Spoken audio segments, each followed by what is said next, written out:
Manusia kedua memberi dirinya diperlakukan sangat hina, mati di atas kayu salib dengan posisi vertikal horizontal.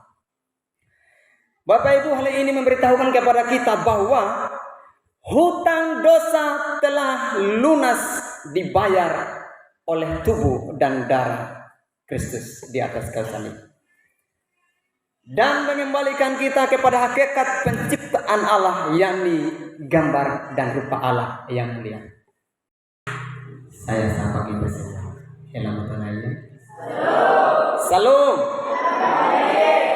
Ada sukacita hari ini Bapak Ibu? Amin. Yang bersukacita boleh angkat kaki. Yang bersukacita boleh bergoyang di tempat, karena kita hari ini akan dilawat oleh kebenaran firman Tuhan, diingatkan bahwa kita adalah orang-orang yang sudah dimenangkan dalam kebangkitan Tuhan kita. Bapak Ibu jemaat yang diberkati Tuhan kita Yesus Kristus, tema Paskah Minggu 5 April 2026. Bapak Ibu dengan suara keras coba baca yang di depan sini.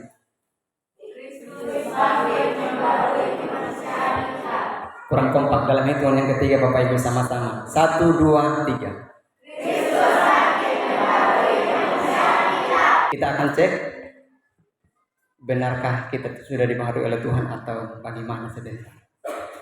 Bapak Ibu jemaat yang diberkati Tuhan, sebelum kita masuk dalam perenungan tentang tema Kristus bangkit untuk membaharui kemanusiaan kita, mari sejenak kita merenungkan momen Jumat Agung, bagaimana Tuhan yang mulia menjadi terhina karena kita, dan kita yang terhina dimuliakan karena pengorbanannya. Bapak Ibu jemaat yang diberkati Tuhan, kalau Adam yang pertama atau manusia yang pertama adalah makhluk yang hidup, maka Adam yang kedua atau Yesus Kristus adalah yang menghidupkan.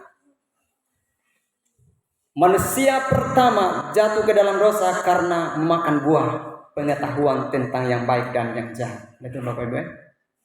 Betul atau tidak? Betul.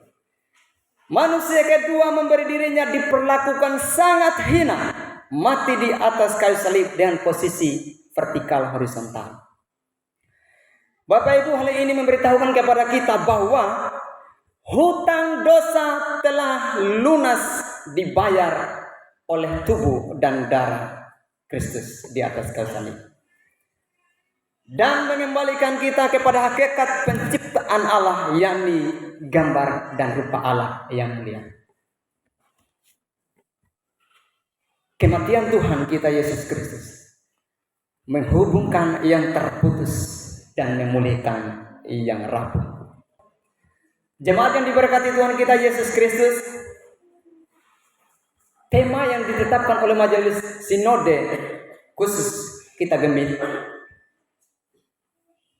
Kristus bangkit membaharui kemanusiaan kita. Dengan semangat kemenangan sekali lagi, katakan untuk diri sendiri, Kristus mati untuk masa lalu saya, dan dia bangkit untuk masa depan saya. Katakan diri sendiri. 1, 2, 3. Kristus mati untuk masa lalu saya, dia bangkit untuk masa depan saya. Semangat. Salam. Salam tunaya. Suara mic perlu keras kok? Pas. Ya, kalau pas kita lanjut. Bapak Ibu, Kristus mati untuk masa lalu saya, dan dia bangkit untuk masa depan saya. Terserah orang lain mau menilai kita di masa lalu seperti apa. Terserah mereka mau obok-obok, mau korek-korek, mau geledah isi rumah kita di masa lalu. Silakan geledah sesukanya. Silakan periksa sesukanya, cek luar dalam, terserah mereka. Kalau ada orang yang mau mengobok-obok, mulai menggeledah masa lalu kita atau rumah kita yang lama, silakan saja. Mereka akan menemukan di sana segala macam jenis kejahatan dan semua isi di dalamnya hancur berantakan. Silakan saja orang menilai kita seperti apa di masa lalu, mulai korek-korek sisi-sisi kehidupan kita yang tidak berkenan, silakan. Tapi kita mau berkata maaf, itu masa lalu. Betul ya? Itu masa lalu.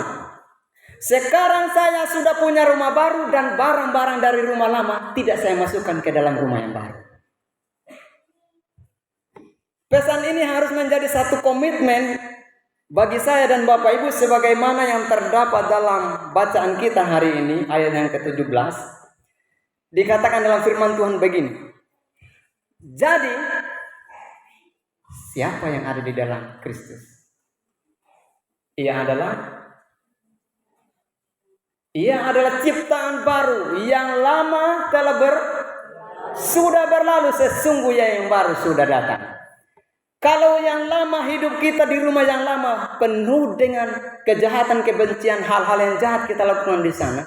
Hari ini Tuhan bangkit, membawa kemenangan bagi kita, sehingga yang lalu berlalu sudah. Yang baru kita mulai dengan lembaran baru untuk memuliakan nama Tuhan.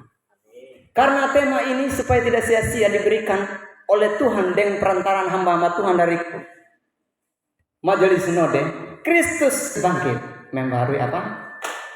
Kemanusiaan kita. Yang menjadi persoalan Bapak Ibu yang diberkati Tuhan, kalau rumah baru dan rumah lama isinya tetap sama, sedih hati Tuhan. Kalau hidup saya kemarin itu suka mengikuti keinginan saya sendiri, semua yang diinginkan manusia saya usaha supaya mereka bisa puas. Hari ini kita belajar, yang dipuaskan adalah Tuhan, bukan manusia. Karena kita sudah dibaharui. Kita adalah manusia baru. Kita adalah orang-orang yang sudah dimenangkan oleh Tuhan. Kalau di kehidupan yang lama saya suka sekali menghakimi orang lain, mata saya terlalu jeli melihat selumbar di mata sesama, balok di mata saya tidak saya perhatikan.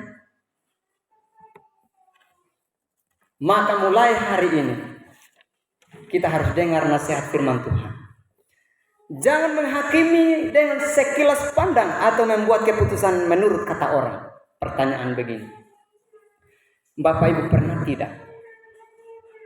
Sebenarnya kita tidak punya niat untuk mengatakan saya orang yang paling jahat, saya adalah orang yang begini begitu.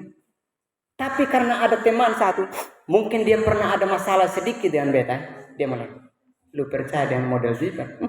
Kesan dia, oh begitu kok?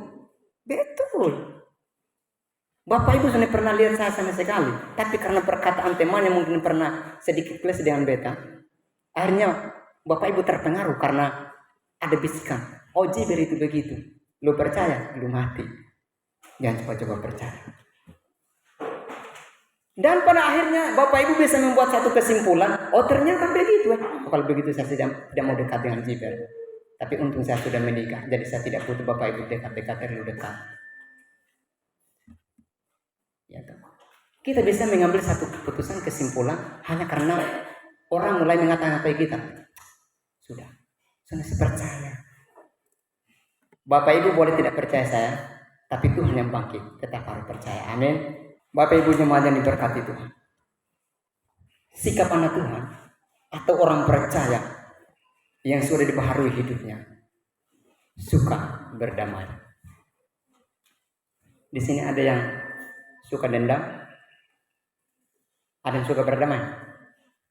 Ada yang suka berdamai, coba angkat tangan. Tidak sampai sebagian. Saya ragu ini kejahatan setiap hari di rumah. Sikap orang Kristen atau anak Tuhan yang sudah dibaharui hidupnya, sakit hati boleh tidak? Pertanyaan saya, sakit hati boleh tidak? Boleh. Bapak Ibu jawab sambil pikir-pikir ya, sakit hati boleh tidak? Nanti ada uraian selanjutnya. Kalau sakit hati itu boleh, hati bisa sakit. Hati bisa sakit ke Bapak Ibu? Bapak Beni bilang pasti. Kita cek selanjutnya. Kenapa hati bisa sakit? Karena dikata-katain orang, diputusin, ditinggalin tanpa kabar. Karena ada hal-hal yang menyakiti masuk dalam hati kita. Kita akan lihat selanjutnya bagaimana penjelasan di sini. Tapi saya tidak mau bilang Bapak Ibu boleh sakit hati atau tidak. Sakit hati boleh atau tidak? Kalau boleh, bagaimana hati bisa sakit? Sakit hati, sedikit-sedikit sakit hati. Sedikit-sedikit sakit hati kok sedikit-sedikit. Maksud saya begini Bapak Ibu yang diberkati Tuhan. Dalam tanda petik, terlalu kekanak-kanakan kalau kita hidup dengan sakit hati. Mohon maaf kalau ada yang sudah bilang tadi sakit hati itu boleh. Pasti. Karena pada kenyataannya, hati kita tidak bisa dilihat orang. Atau ada hati kita seperti jantung pisang. Di luar, di dalam tidak ada. Hati itu di luar atau di dalam Bapak Ibu? Karena pada kenyataannya hati kita itu tidak bisa dilihat orang. Nah, begitu mah. Kita bisa sakit hati seolah-olah hati kita ini ada dalam genggaman orang lain atau dalam tangan orang lain yang sesuka mereka tuh permainkan hati kita. Siapa yang biasa permainkan hati di sini? Coba angkat tangan. Ocan juga bisa permainkan hati. Yang betul Ocan. Bapak Ibu sekali lagi. Kenyataannya hati kita tertutup oleh tubuh kita. Dalam diri kita hati ini, bukan dalam tangan orang. Lalu kenapa bisa sakit? Apakah ada pisau yang masuk ke situ, tusuk tanpa bekas tapi langsung kena di hati? Hanya kata yang mungkin yang bisa sampai ke hati. Tapi dia harus lewat mana sebenarnya? Mari kita cek selanjutnya. Satu pertanyaan begini. Hati Bapak Ibu ada di dalam atau di luar? Di dalam. Kita sepakat hati itu ada di dalam. Selama saya hidup yang saya lihat itu yang di luar hanya jantung pisang. Sisanya itu semua hati ada di dalam. Hati siapa saja, baik itu ternak, manusia, umumnya ada di dalam. Kalau di dalam dan kita bisa sakit hati, itu artinya kita yang memilih untuk sakit hati.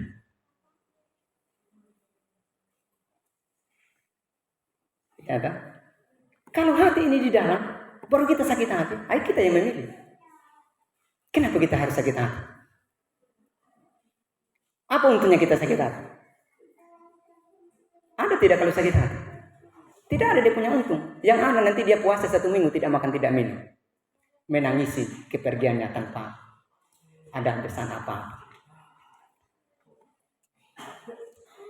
Dan kalau Bapak Ibu hati-hati. Kenapa saya selipkan firman Tuhan khotbah ini seperti ini? Hati-hati dengan sakit hati karena begini. Sakit hati itu bisa menyebabkan kejahatan dibalas dengan kejahatan. Kejahatan yang tidak terlampiaskan di awal akan menjadi satu dendam dalam hati. Rasa dendam itu bisa melukai dan pada akhirnya bisa membunuh. Betul kan? Kalau sudah ada saling membunuh, siapa yang salah? Yang membuat saya sakit hati atau saya memilih untuk sakit hati? Kita harus hati-hati dengan apa? Sakit hati. Halo. Hai. Hai, senyum dulu. Atau ada yang sakit hati di sini? Tidak ada ya? Jemaat yang diberkati Tuhan, sebagai orang-orang sudah dibaharui hidupnya, sekiranya ada beberapa hal yang menjadi refleksi atau kita bisa terapkan di kehidupan keseharian kita sebagai orang-orang yang sudah dibaharui hidupnya. Yang pertama, kalau rumah saya yang lama isinya semuanya cuma sampah, rumah yang baru saya harus isi dengan emas atau permata. Bapak Ibu, saya minta kita buka Alkitab kita dalam Filipi 4 ayat 8. Hal yang perlu kita isi di rumah kita yang baru atau di kehidupan kita yang baru. Kalau sudah dapat, saya bacakan dari sini. Filipi 4 ayat 8. Jadi akhirnya saudara-saudara, garis bawahi semua yang benar, semua yang manis, semua yang adil, semua yang suci, semua yang sedap didengar, dan semua yang disebut kebajikan. Apa? Pikirkan. Kalau rumah lama yang isinya cuma sampah, rumah baru ini isinya hal-hal kerajaan surga yang kita pikirkan, yang kita isi di rumah kita yang baru. Yang kedua, selalu membaharui diri. Kalau tema ini hanya berlangsung untuk hari ini, bagaimana kita dapat membaharui kehidupan kita setiap saat? Selalu membaharui diri. Sebagaimana terdapat dalam Roma 12 ayat yang kedua dikatakan seperti ini. Janganlah kamu menjadi serupa dengan dunia ini, tetapi berubahlah oleh apa? Pembaharuan budimu. Sehingga kamu dapat membedakan manakah kehendak Allah, apa yang baik dan yang berkenan kepada Allah dan yang sempurna. Yang ketiga, sakit hati dan balas dendam. No. Berdamai? Yes.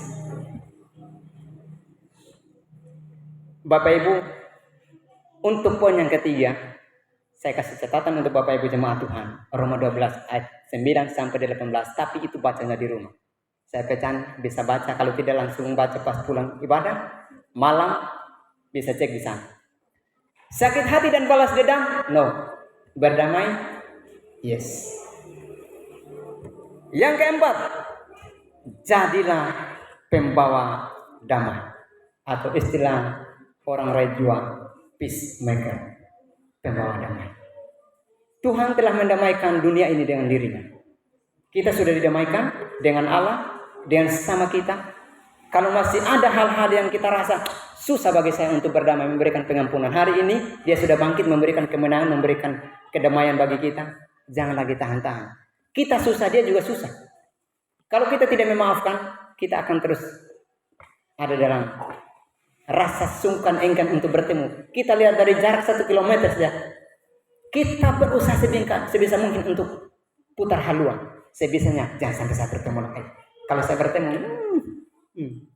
madura. Hari ini lepaskan pengampunan bagi siapa saja. Mungkin dengan orang tua, anak istri, keluarga, atau siapapun itu.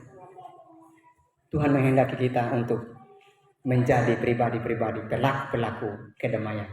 Supaya kalau ada orang-orang yang hidupnya berantakan, perlu kita tolong. Loh, kita sendiri belum tertolong, bagaimana menolong orang lain? Pastikan kita sudah tertolong dengan membuka hati untuk dibaharui oleh Tuhan. Supaya mereka yang membutuhkan pertolongan, benar-benar kita memberikan pertolongan bagi mereka. Bapak Ibu jemaat yang diberkati Tuhan, sebagai kesimpulan dari perenungan kita pada saat pagi hari ini, kita semua sama-sama pendosa. Kita semua adalah orang-orang yang berdosa. Kita semua adalah orang-orang yang bisa buat masalah atau yang bermasalah. Namun Tuhan Yesus Kristus mati membaharui kehidupan kita. Ia mati untuk membaharui kehidupan kita, supaya yang lama dikuburkan dalam kematiannya, sehingga di kebangkitan ini hidup baru boleh kita mulai bersama dengan Tuhan.